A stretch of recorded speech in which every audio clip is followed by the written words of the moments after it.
The sun sat like fire in the sky, melting everything beneath it. Dust rose with every tired footstep Zara took. Her wrapper clung to her thighs, soaked with sweat. Her legs shook, but she pushed forward. On her back, baby Obinna whimpered, his lips dry, his body weight light, too light for a child his age. The village of Okatu was silent except for the sound of hunger. Groaning in every empty pot, Zara arrived at the weather-beaten house of her husband's brother, Uncle Dogo. His compound smelled of smoked fish and leftover soup, a smell that mocked her. She knocked twice. "Who is there?" barked a voice from inside. "It's me, Zara," she said. Voice barely louder than a whisper. The door creaked open. Uncle Dogo stood in the doorway, big belly stretching his singlet, chewing a toothpick, eyes squinting at her like she was a rat that wandered too close. "What do you want?" he asked. "Please. Obinna hasn't eaten since yesterday.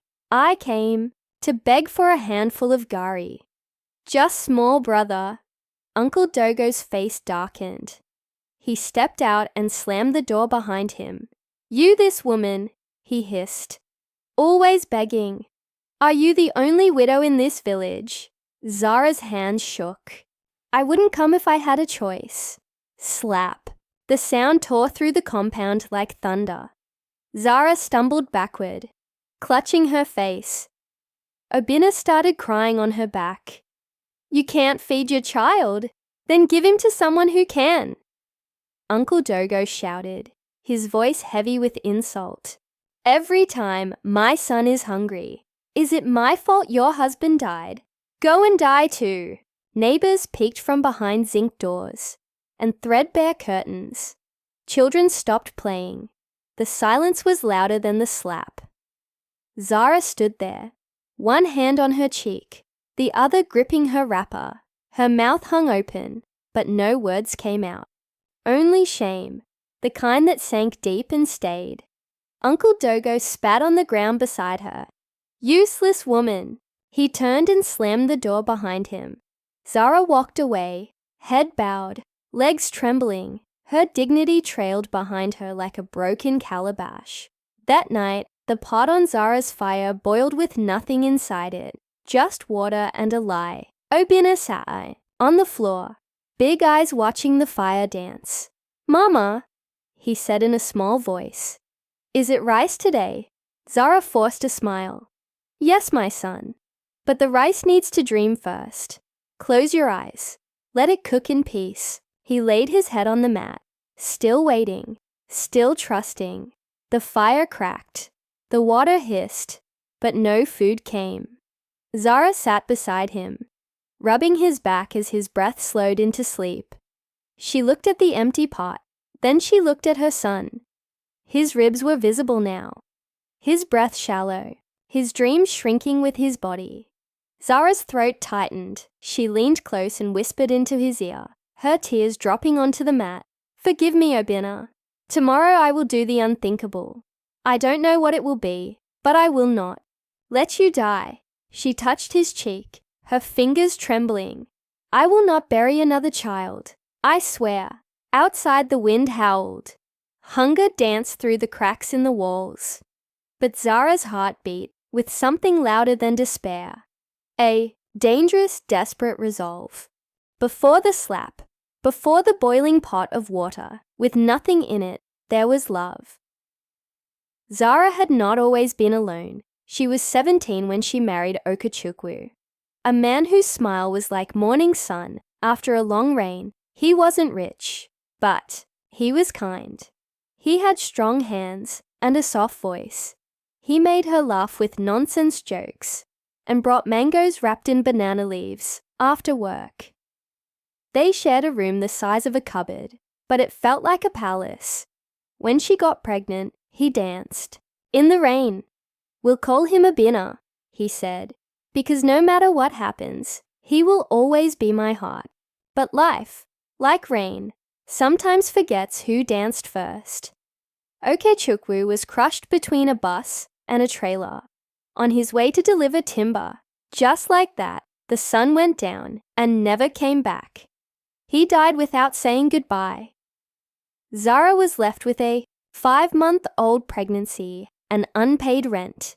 His people took everything: the mattress, the fan, even his radio. They left her with a wrapper and a name, Widow. She gave birth alone on the floor of a neighbor's room. Obinna came out wailing, full of life, and for a while, that cry gave her strength. But strength does not cook soup. Strength does not pay school fees. And slowly, the world forgot about her. Now 2 years later, Zara's world had shrunk into 3 things: silence, hunger, and Obinna's slow fading breath. Some days she woke up and saw him through blurred eyes, his belly swollen like a balloon, his legs thin like broomsticks. Her mind played tricks. She saw him smile and then vanish. She heard him cry when he was fast asleep. Was she going mad? No, she was just a mother starving beside her son. It was market day when she first heard the name, Madam Cynthia, a woman who wore gold on her fingers and pain in her eyes. They said she was rich, powerful, and cursed, for no child ever stayed in her womb. Go to her, someone had whispered. She buys babies, but she raises them well. Zara didn't ask more. She just walked 10 miles, no sandals, no water, just her feet and her decision. By the time she reached Madam Cynthia's compound on the outskirts of town, her lips were cracked. Her wrapper was torn at the edges. Obinna was strapped to her back, sleeping, or too weak to cry. The gate was large, painted green, with 2 lion statues on either side. A gateman in a white uniform stared at her like she was a leaf that blew in from the gutter. Yes, I want to see Madam Cynthia. He eyed her from head to toe. Do you have appointment?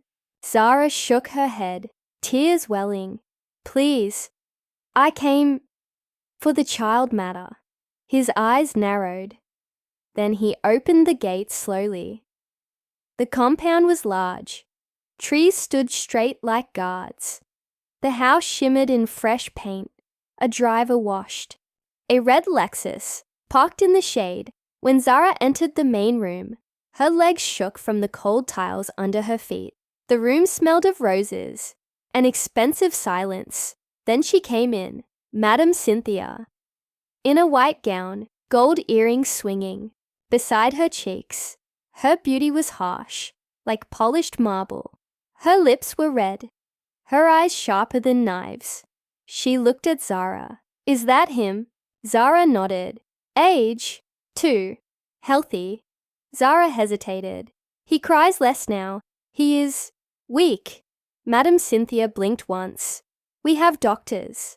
Zara reached behind and untied her wrapper. Obinna slid down into her arms, eyes barely open. He made a soft kitten-like sound. Cynthia stepped forward and touched his forehead. He will survive, just in time. Then she sat down and opened a drawer. A white envelope. She held it out. 50,000. That's enough to start something. You're young. You can still have another life. Zara didn't move. Cynthia raised a brow. Is there a problem? Zara kissed Obinna's forehead. Once, twice. He smelled of sweat and soap and something innocent. I love him, she whispered. We all love things we cannot keep, Cynthia replied. Zara slowly reached out. Her fingers touched the envelope, then clenched around it. Obinna blinked. Zara turned. He reached for her, fingers opening and closing, like he still thought she'd stay. But she walked away. Each step was heavier than the last. Cynthia's voice came behind her, like a knife wrapped in silk. You are doing the right thing. You gave him a future. Zara didn't reply. She only kept walking, one foot in front of the other, her arms empty, her body hollow. By the time she reached the gate, her knees gave out. She dropped to the floor, clutched the envelope to her chest, and sobbed. Loud, aching sobs that sounded like a funeral without a body, because something inside her had died. And no one, not even the gods, could tell if it was her heart or her soul. At first, they said nothing. When Zara walked past, carrying a small loaf of bread or sipping pure water beneath the mango tree, the villagers only stared, eyes that burned her skin like the sun at noon. Then the whispers began. She sold her son just to eat fish. I heard it was for hair cream and new wrapper. No, she wanted to feel full again, even if only for 1 week. The lies grew long, stretching like shadows in the evening. Nobody asked her why. Nobody knocked on her door to say, "Sister, how are you holding up?" They just talked, and talked, and talked. Zara now had food. That was true. She had started selling roasted corn by the roadside with the money she got from Madam Cynthia. She bought soap. She bought pepper and oil. She even smiled at her stepmother for the first time in months, but the smile didn't reach her bones, because no matter what she ate, it turned to ash in her mouth, even when she boiled white yam with palm oil and dried fish. Obina's favorite. She couldn't swallow. She'd chew once, twice, then spit into her wrapper when no one was watching. Her body fed itself. Her soul starved quietly. Every night the dreams came. Bina. Sometimes standing in the corner of a room, arms stretched, saying, "Mama." I waited, sometimes crawling on all fours through dark halls, sometimes floating in river water, staring, up with eyes wide, lips trembling. Zara would wake in sweat, her hands reaching out, clawing empty air. The dreams refused to stop. One morning, Zara's feet took her to a place she hadn't visited in months, the old hut she and Obina once lived in, the one with the cracked zinc roof and the broken window sealed with a rice sack. The door creaked like an old woman's knees. Inside, the light came in crooked. The dust floated in the silence like forgotten spirits. Her sleeping mat was still there, thin like sorrow, and in the corner, barely touched, Obina's baby wrapper. Blue and yellow, frayed edges, still folded. She picked it up slowly, pressing it to her nose. She froze. His scent, baby sweat, and soap. A smell so soft, so specific, it shattered her. She fell to her knees, gripping the wrapper like a lifeline. Her chest convulsed. She wept without sound, mouth open, eyes wide, no tears, only breathless, broken memory. Days turned to weeks. Suitors came, men with tired eyes and rough hands, men who said things like, "You are still fresh. I can give you another child. Let the past die, Zara. Let me give you a future." She said nothing. She just stared at them until they left. Word spread. Zara has refused to marry. She must be cursed. They started calling her the woman who walks with the dead. And maybe she did, because she began spending her nights near the old church, lying beside the steps like a forgotten offering. The priest tried to chase her once. She looked at him, smiled gently, and said, "Let me sleep near God. Maybe he will remember I once carried a child." He never disturbed her again. One afternoon, as the sky turned gold and dust, hung in the air like floating grief, a young girl approached her near the church. Her eyes were wide with pity and a little fear. "Is it true you sold your baby?" Zara looked at her, then at the sky. "Would you give your right hand to save your left?" she asked. The girl frowned. "What does that mean?" Zara smiled. "It means you'll understand when your stomach stays empty for 3 nights, and the only sound in your hut is a baby crying." The girl said nothing and slowly walked away. Zara turned her head back to the sky. "Forgive me," she whispered. "Forgive me, Obina." That night, as the crickets sang and the village settled into sleep, Zara sat on the church steps, holding the old baby wrapper tight against her chest. She rocked slowly, like the wind was a lullaby. Then she spoke, not to God, not to people, but to the dust, to the trees, to whatever spirits passed by on their way to somewhere else. "May your feet never forget me, Obina." Her voice cracked. "May your soul come back to find me." The wrapper pressed against her cheek, her eyes shut, and the wind, for the first time in a long time, stopped moving, like it was listening, like it understood. Lagos. The air was different here, heavy with exhaust fumes, ambition, and secrets. Tall buildings scraped the clouds while cars honked like impatient drums. It was a city that didn't sleep, and if it did, it only dreamed in currency. Inside a sprawling white house in Victoria Garden City, a little boy with skin the color of roasted maize stood by the window, staring at the world outside. He was a binner once, now. They called him David. "David!" Madam Cynthia called from the living room, her voice sweet but tired. He turned, slowly. She smiled, holding a glass of orange juice in one hand and a tablet in the other. "Come and see what Mummy got for you." David walked over and sat beside her. He didn't say a word. She placed the tablet in his lap. "It has games, and ABCs, and storybooks with talking animals." He blinked. "Thank you." He whispered politely. She wanted him to smile, but he didn't. Madam Cynthia tried everything. Private schools, piano lessons, swimming classes, vacations, to London, laughter machines, laughter parties, laughter on hire. Still, David stared out the window too long. Still, he dreamt of things he had no words for. Sometimes in his dreams, there were trees with red roots. Sometimes a dusty compound with a broken clay pot.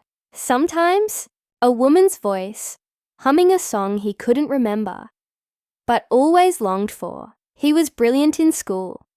Top of every class. Math, science, literature. Teachers called him gifted. Principals called him a national treasure. But there was something behind his eyes, a loneliness, an ache, like a bird always staring at the sky, wondering what it would feel like to fly backward, to somewhere forgotten. At dinner, Madam Cynthia would ask questions like, "How was school today? Did you enjoy your piano class? Would you like to go to Dubai for your birthday?" David would answer like a textbook, but never ask questions back. She once told her friend over the phone, "He's with me, but he's not really here." On his 17th birthday, while searching for wrapping paper in the back of Madam Cynthia's drawer, David found something he wasn't meant to see, a small photograph. Old and faded, a baby tied to a woman's back. The woman was barefoot. The background was dust and palm trees. The baby's face was familiar. Too familiar. He froze. He sat down slowly on the tiled floor, the photo trembling in his hand. That night, he didn't eat his cake. He didn't open his gifts. He sat in bed, with the photo in his lap, staring, searching, remembering. The memory was not clear. It was foggy, fragmented, like trying to remember a lullaby your mother only sang once. But he felt it. Deep in his ribs, that woman, that back, that smell of sun and sorrow. He pressed the photo to his chest. The next morning, while watching the sunrise creep into his room, David whispered, "I don't know who you are." He looked down at the photograph again. His eyes burned. "But I will find you." The village had changed. New zinc roofs had replaced old thatch. The roads were still cracked, But now they held the noise of motorcycles instead of barefoot children. But some things never changed, like the whispering trees, like the river, and like the name, Zara. She was older now. Her once black hair now danced with silver. Her back bent not from age, but from memory. Her eyes were sunken, but they still searched the horizon every morning, as if something lost would return in the wind. People didn't call her Zara anymore. They called her names. That's the one who sold her womb. That's the one who traded her child for a bag of rice. And when she walked past, children paused in their games and whispered, "She's the mother of the ghost baby." But Zara never answered. She just walked, slowly, with dignity bleeding from every step. That afternoon, she was passing Uncle Dogo's house, the same house, the one where her shame had started years ago. There, in the dusty compound, a young woman was being slapped by her mother. The slap echoed. Whap! The girl's knees buckled. Her face turned away. Zara stopped. Time folded itself in half. For a moment, she was 25 again. Thin, sunburned, desperate, begging for Gary and getting a slap instead. Tears welled up in her eyes. Not just for the girl, but for herself. For all the years of silence. For every shh she told her pain. She walked away. By dusk, she reached the river. That river had seen too much. It had watched her laugh once. It had heard her scream. It had swallowed her prayers and carried her silence downstream. She knelt beside it. The mud soaked her wrapper, but she didn't care. "God," she whispered. The trees leaned in to listen. "If he's still alive, let him be happy. Let him be good. Let him forgive me. Let him remember me." Her voice broke on the word, remember. Then she touched the water. "If you ever see him," she said to the river, "carry my love to him. Please." The river didn't answer, but it didn't turn away either. Lagos. 1 week later, a black Jeep pulled up outside a private hangar. The door opened and David stepped out. Not David the boy, David the man. Broad shoulders, smooth skin, sharp suit, shoes that had never touched red earth, eyes that still carried the emptiness of a forgotten name. A reporter tried to shove a mic toward him. "Sir, David Madu, founder of Madu Tech. How does it feel to be Africa's youngest tech billionaire?" He smiled politely. "Feels like I have a lot of work to do." He stepped into the car. Once inside, he removed his sunglasses. "Driver," he said, "take me somewhere old." The driver blinked. "Sir?" David leaned back. "Somewhere that smells like red earth and burnt fish. A place where the wind carries silence." "You mean the village, sir?" David nodded. "Yes, the one I came from before anyone knew my name. Back in the village, women were pounding yam. The market was buzzing with pepper and gossip. And a stranger arrived. His face was calm, his eyes curious, his accent too polished, but he wore a plain shirt, and his shoes were dusty within minutes. He told people he was a real estate developer. "I want to buy land," he said to the village chief. "Maybe build a resort." The chief rubbed his chin. "You'll need someone to show you the old lands. Maybe talk to the elders." "I'll do that," David said. He looked around the village square, and something inside him stirred. A memory, a scent, a heartbeat. His feet felt the soil, and the soil felt him back. That night, he sat under a mango tree beside his lodge. Stars hung above like broken promises, and in his lap was the old photo. The baby tied to a woman's back. His thumb moved across the image. "I'm here," he whispered, "to remember." The sun was just beginning to rise when David stepped out of his lodge. hands in his pockets, his face tilted toward the soft golden light. The village was waking. Smoke curled from clay stoves. Roosters cried like watchmen of memory. A woman chased chickens with her wrapper tied high above her knees. A child with mucus on his chin called out, "Mama, I want Gary." And David walked among it all, quiet, unnoticed, almost invisible, until he saw it. A small, crumbling house. Faint green paint peeling like dead skin. A crooked window, a dent on the door frame, as if a fist had once met it in anger. Something inside David's chest tugged. He stepped closer. Then he reached into his pocket and pulled out the photograph again. There it was. The background matched. The shape of the door, the broken wooden beam, the small tree that had grown taller now, but still leaned to one side. This was the place. The one from the photograph. The house where the woman with the kind eyes had once stood, carrying him on her back. The woman whose eyes haunted his dreams. He closed his eyes and whispered, "This is it." That afternoon, David found the landowner, a fat, loud man with 3 missing teeth. "I want to buy that old house," David said, pointing. The man laughed. "That cursed building, it's useless. Why do you want it?" "I want to fix it." "Ha! For what?" "It's haunted, oh." "I'll pay double." The man blinked, then smiled. The papers were signed that evening, and by the next day, masons arrived. Villagers gathered near the road, whispering behind their hands, "Who is this rich man fixing the cursed house? Is he mad? Maybe he's from the government." No, I heard he's from America, but he speaks Igbo. Maybe he came for a woman, or revenge." But no one dared ask him directly. He moved like someone sent by destiny itself. Zara heard the noise first. Hammers, shovels, cement bags being dropped, laughter from young men working on scaffolding. She stepped outside her small hut, adjusting the scarf on her head. Her body was weaker now. Her bones spoke louder than her voice.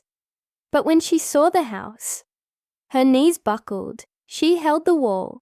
Beside her, she squinted through the dusty light, and then she saw him, tall, dark, dressed in simple jeans, speaking gently to the workers, pointing at measurements, his voice soft but strong.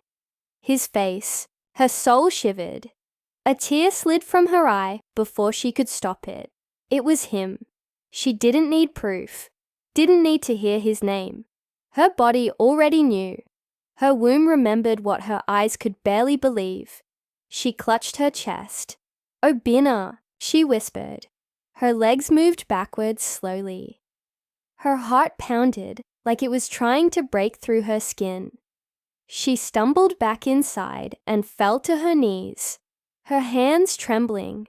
"I asked you to let him be alive," she whispered through tears, "but I never thought you'd let him come home." That evening, David stayed behind as the workers left.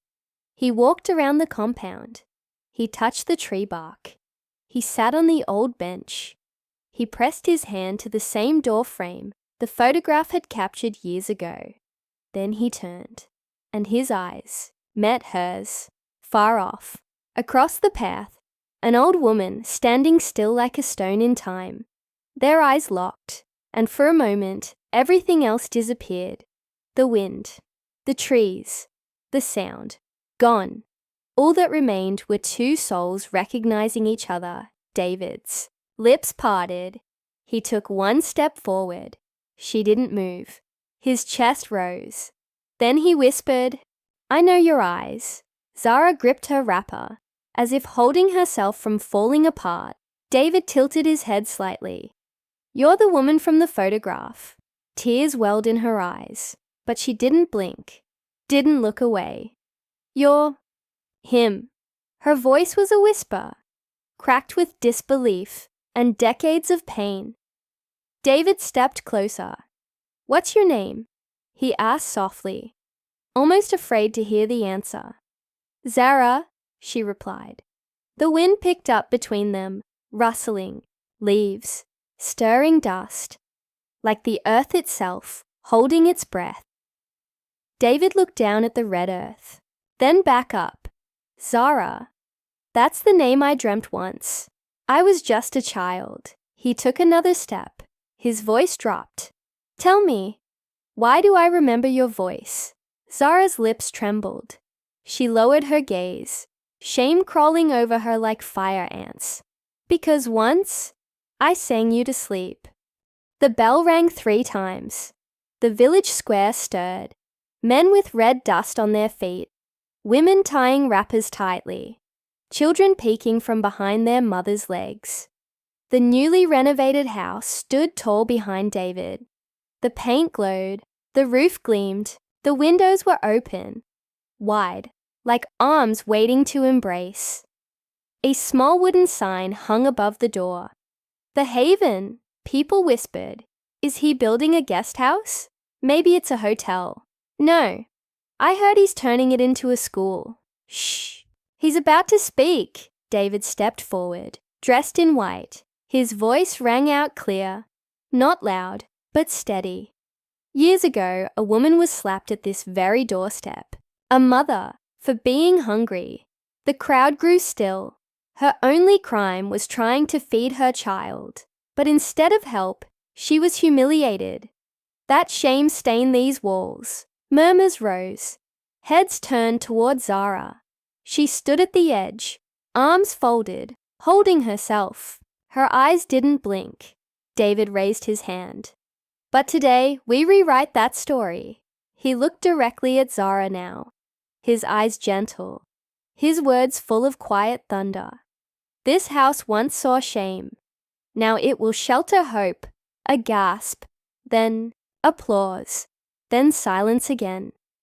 "From this day forward, this place belongs to every woman abandoned for being too soft. Every mother mocked for not having enough. It will be a refuge, a fire that warms, not burns." The crowd cheered. Some clapped, with both hands. Others clapped with tears. Zara stood frozen. That evening, the sky blushed orange. David walked the path toward Zara's small hut, the same way she had once walked toward Uncle Dogo's. He found her outside, sitting beneath the pawpaw tree, her hands shaking over a calabash of yam flour. She didn't look up until his shadow covered her. "Zara," he said softly. She looked up, startled, as if caught in a prayer she hadn't finished. David reached into his bag and pulled out the old photograph, the baby on the back, the crooked doorway in the background, the only truth that had connected them before they even had words. He knelt and placed it in her hands. Zara stared. Then her lips began to tremble. Her body crumbled. "Oh, Binna!" she choked. David reached for her shoulders, steadying her. "I didn't come for vengeance. I came for understanding." Zara broke into tears, loud heaving sobs that carried years of silence. "Forgive me, please. I was hungry. I was mad. I was alone. I thought I was saving you, but I was burying myself." She grabbed his hand, clutching it like a lifeline. "You must hate me." David didn't pull away. He looked into her eyes, and for the first time, saw her not as the woman who gave him away, but as the woman who had survived it. "I was never lost," he whispered, "just waiting to find you." Their foreheads, untouched, not mother and son, not beggar and prince, just 2 souls, carrying pain that had finally found language. Later that night, beneath the moon, Zara brought out a basin of warm water. She placed it on the floor before David. "Let me do this," she said, her voice still cracked from crying. David sat. She untied his sandals slowly, her hands reverent, trembling. She placed his feet in the basin. Her fingers brushed away dust. Her tears fell into the water, mixing with the warmth. My son, the one I almost drowned in hunger. Let me wash your pain the way I could never feed your body. David sat in silence, his eyes moist. He watched her. This woman, whom he once called stranger, now washing him like a mother would her infant child. No drums played, no villagers watched, just the wind, the water, the soft sound of healing. And when she finished, Zara held his feet and whispered, "May fire forgive me. May love remember me. May your future never carry my shadow." David bent forward and lifted her. "Your shadow made me," he said softly, "and now your light will guide others." And in that quiet night, the woman who once sold her child to stay alive was reborn, not as a sinner, but as a shelter. The sun rose gently over the village of Ndiuno, painting the roofs gold, as if heaven itself was blessing the new day. The back of the newly renovated house, the Haven. A small room glowed with new curtains and fresh painted walls. In it sat Zara, folding tiny wrappers and humming a lullaby that had long slept in her chest. She was now their house mother. Children wandered around her legs, some orphaned, some abandoned, some still learning how to smile again, and they all called her Mama Z. She wore it like a second skin. The name, the respect, the peace. That Sunday, the entire village gathered again. But this time, not for drama or gossip. They came because David had announced he had one last truth to speak. He stood at the same doorstep where Zara once received her slap of shame. Many years ago, David began, "A woman stood here, hungry, barefoot, with a child on her back. That woman was my mother." Gasps cut through the crowd. Heads spun, back straightened, eyes widened. "She gave me up, not because she didn't love me, but because she loved me too much to watch me die." A long silence followed. The weight of his words sank like a stone into everyone's heart. You mocked her, called her cursed, pointed fingers. He turned his gaze to faces he remembered from his first walk through the village. But today, I am here because that woman carried shame with dignity, pain with grace, and love without conditions. People lowered their heads. Some shifted on their feet. Others couldn't hold back tears. Then, from the back of the crowd, a frail figure stepped forward. Uncle Dogo. His hands trembled, his back hunched like an old tree. He knelt slowly at Zara's feet. "Forgive me," he croaked. "I slapped you when you came to me in need. I fed my belly while your child starved. Let my old age carry my shame." David walked over and stood beside his mother. "You want forgiveness?" he asked calmly. Uncle Dogo nodded, eyes wet. "You fed your stomach while she starved with dignity," David said. "You let pride rule where mercy should have spoken. That is your punishment, not from me, but from time." Uncle Dogo bowed his head and wept. Zara looked down at him, placed a gentle hand on his shoulder, but said nothing. Weeks later, a new banner was unveiled outside the Haven, painted boldly in red and white. The child she kept in her heart foundation. For single mothers, for forgotten children, for those who gave love even when they had none. Donations came in from the city. Volunteers arrived from towns afar. Doctors, teachers, farmers.